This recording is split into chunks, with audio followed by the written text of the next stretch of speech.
Now let's do the question number C.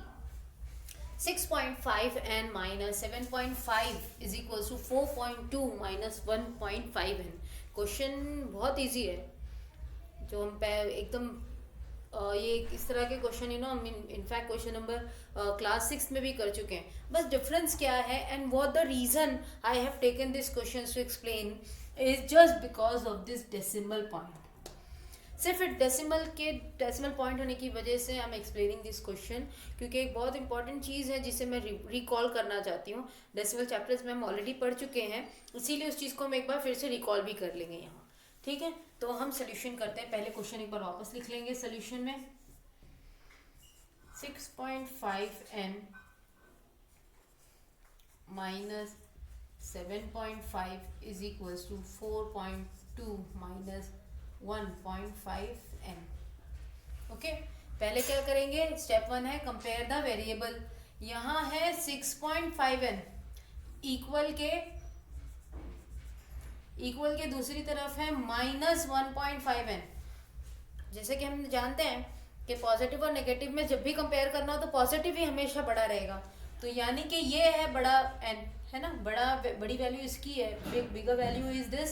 So that means this thing has to be shifted. इसी की position हम कर देंगे change. तो देखो क्या हो जाएगा. 6.5n ये तो अपनी जगह पर ही है, माइनस 1.5n पोजीशन चेंज करेंगे इसकी. तो जो चेंज करता है पोजीशन, साइन उसी के ही चेंज होंगे. ये माइनस में है इसीलिए यहाँ पर आके हो गया 1.5n. ओके, यहाँ पे और क्या बचा भी, यहाँ पे minus 7.5 is equals to 4.2. Variable compare हो गए. अब उसके बाद में है taking constant on other side. तो देखो ये तो n है, ये n है, वेरिएबल वाला पार्ट LHS है. इसका मतलब ये 7.5 जो है माइनस 7.5, इसकी हमें कोई नीड नहीं है, यहाँ पे इसकी कोई ज़रूरत नहीं है. तो हम कांस्टेंट को कांस्टेंट की तरफ ले जाते हैं, है ना. तो जो चेंज होगा, पोजीशन जिसकी चेंज होगी, साइन वही चेंज करेगा. So let's see. यहाँ पे हम पहले इसको ऐड कर देते हैं, और अगर आप एक स्टेप बढ़ा लेते हैं, चलो कोई बात नहीं. 6.5n plus 1.5n is equals to 4n. ये माइनस 7.5 है, यहाँ पर आके प्लस 7.5 हो गया. ओके, अब यहाँ देखो इन दोनों को ऐड करना है. डेसिमल्स को ऐड करेंगे और या डेसिमल को सब्ट्रैक्ट करेंगे. किस चीज़ का ध्यान रखना है कि पॉइंट के नीचे हमेशा पॉइंट होना चाहिए. अगर इसमें ऐड करने में प्रॉब्लम आ रही है तो क्या करो, ये रखा हमने 6.5 और यहाँ क्या है 1.5. तो पॉइंट इधर है ना, ये पॉइंट के नीचे हमने लगाया पॉइंट. पॉइंट के इस तरफ क्या है 1, पॉइंट के इस तरफ क्या है 5. अब इनको ऐड कर दो. 5 और 5 ये हो गया 10, कैरी 1 प्लस 6 7, 7 प्लस 1 8, 8.0. दोनों n थे तो यहाँ पे हमने n लगा दी. ठीक है, तो इन दोनों को जब आप ऐड करोगे तो आपको क्या मिलेगा 8n. अब हमने 8.0n क्यों नहीं लिखा, क्योंकि देखो ये जो पॉइंट है ना, इस पॉइंट के बाद में 0 है तो वो कंसिडर नहीं किया जाता है. पॉइंट के बाद में अगर 0 हो तो वो कंसिडर नहीं करेंगे तो भी चलेगा. So that's why we have written only 8. Alright, now after this अब इन दोनों को ऐड करना है. तो क्या करना है, देखो पॉइंट के बाद में यहाँ पे पॉइंट के बाद में यहाँ पे भी 1 डिजिट है, पॉइंट के बाद में भी 1 डिजिट है.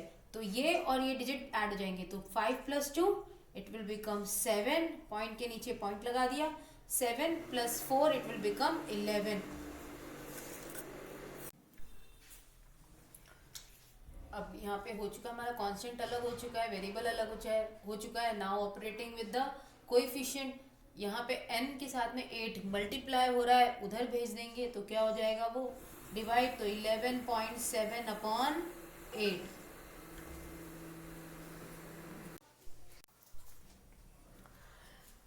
If you keep the answer like this, n is equals to 11.7 upon 8, आपका आंसर करेक्ट है, इसमें कोई डाउट नहीं, आपका आंसर ही एकदम सही है. लेकिन अगर आप अपनी आंसर शीट में देखोगे तो वहाँ पे एक पर्टिकुलर सिर्फ एक आंसर दे रहा है, मतलब वहाँ पे कहीं डिवाइड करके कुछ आंसर्स आपको बताए जा रहे हैं. तो इससे that means if you have to divide 8 को 11.7 से, आपको 11.7 को आपको 8 से डिवाइड करना होगा. 8 की टेबल में 11 तो आएगा नहीं, उससे कम आपका आएगा 1 टाइम 8, 11 में से 8 जाएंगे, 3 बचेंगे।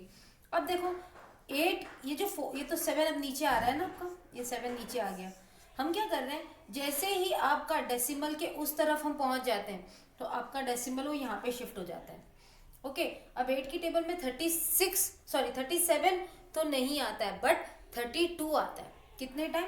4 टाइम। सो 8 4 जा 32। आप सब्ट्रैक्ट करेंगे, 7 में से 2 जाएंगे, आपके बचेंगे 5। आप फिर यहाँ पे 0 लगा देंगे। 8 की टेबल में 50 तो नहीं आता, 48 आता है 6 time. So will take 48 minus 2। Okay, और फिर आप वापस से 0 लगाओगे, फिर आप इसको आंसर करोगे 8 1 जा 8 2 जा 16। आप इसके आगे और भी आंसर निकाल सकते हो, 8 2 जा 16, फिर आपको कुछ और आंसर आएगा। बट अगर आप 2 डिजिट्स में, क्योंकि आपके देखोगे आप पीछे आंसर आपके सिर्फ 2 डेसिमल्स में ही आंसर दे दिया जा रहा है, तो 1.46 भी अगर आप लिखते हो तो ही आंसर आपका सही है।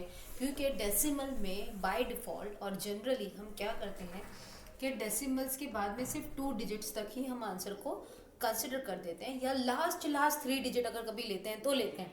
अदरवाइज हम मैक्सिमम टू मैक्सिमम डेसिमल्स के 2 डिजिट आ गए आपके, हमने आंसर वहीं पे अपना क्लोज कर देते हैं। So this is your answer, and if you keep this also is correct.